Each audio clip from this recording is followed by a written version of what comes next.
from the station that's on your side. This is Channel 7 News Daybreak.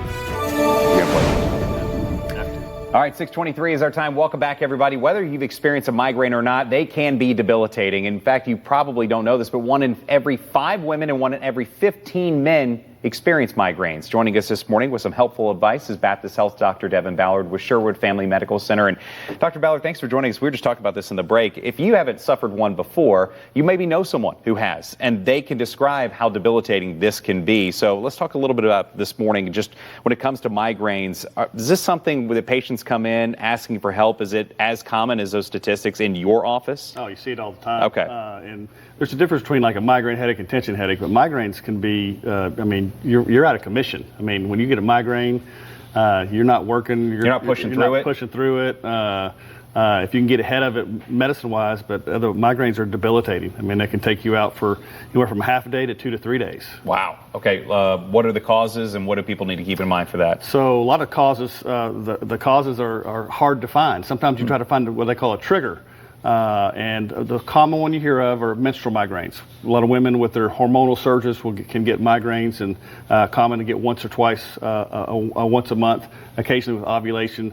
But it can be weather changes are big, barometric pressure changes. Wow. Could be from alcohol or too much caffeine. Some caffeine is okay, but too much caffeine, like the giant cups of coffee versus the regular. A lot of ventis or whatever they're called, yeah. It could be food induced, could be outside allergens can be a trigger for migraines.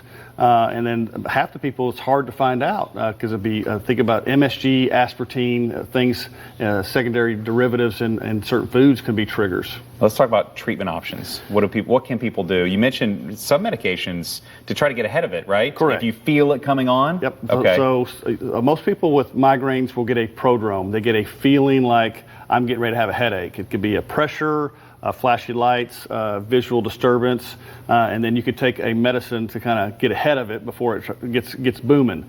And some people that have frequent migraines 4 or 5 times a month, you can take a daily medicine to help prevent migraines. Sometimes to help treatment, caffeine, a little bit of caffeine can actually help. Getting in a dark environment, less stimuli, because a lot of times lights and noises are really exaggerate the symptoms. So getting a kind of a quiet place. Cold compresses or warm compresses will help also, but definitely it's treatable, and there's lots of options. Any over-the-counter options, or if someone gets them consistently, is this something that, like you said, you mentioned they get that prodrome, it's once, maybe twice a month or even more frequently. Is that something that maybe needs to be handled with more specialized prescription medication? I mean, you could do the Tylenols and the inflammatories, the Aleve, Advil, Motrins. If it's allergy-induced, let's say seasonal allergies, right. Treat the seasonal allergies with the Xyzal, Zyrtec, Claritin, or a prescription medicine. If you can find a trigger, that's the key. If it's like, if it's a certain, every time I go to this food place, it bothers me. Well, there's maybe a food derivative, or every time I'm around this person's house that has cats or birds or dogs, what's the trigger?